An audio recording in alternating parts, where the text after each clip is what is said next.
विद्या बुद्धि विवेक दयानी देवी माँ सरस्वती, अपने के अधिकार में बाटे मानव के उन्नति।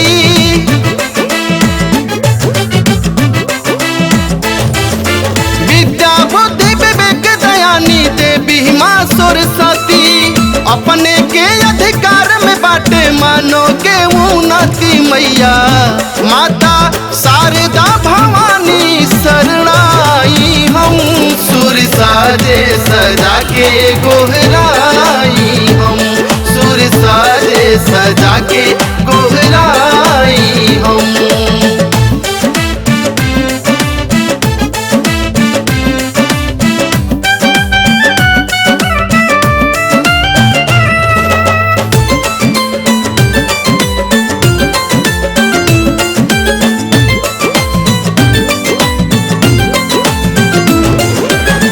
मति गति ठीक मोरे रहे है मयरिया, ज्ञान वरदान के हो गई हाँ जोरिया।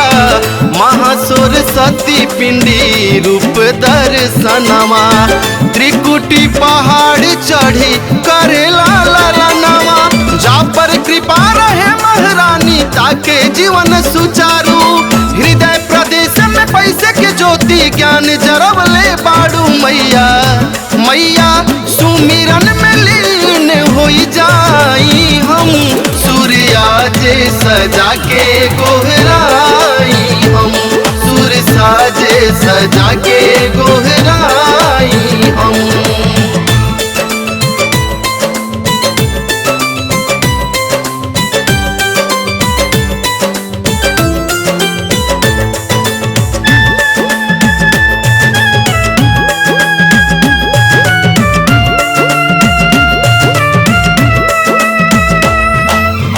श्वेत पद्मासने हंस के सवारी, बीड़ा के तार छेड़ी ब्रह्मा कुमारी। सभा बीच लजिया रखी महतारी, कर जोरी बिनावता सूर्य के पुजारी।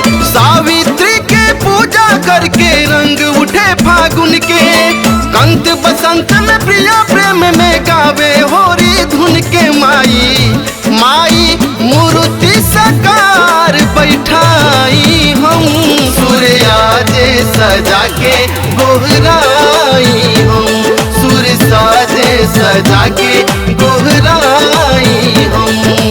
विद्या बुद्धि विवेक दयानी देवी माँ सरस्वती, अपने के अधिकार में बाटे मानव के उन्नति। मैया माता शारदा भवानी शरणाई हम, सुर साजे सजा के गोहराई हम, सुर साजे सजा के गोहराई।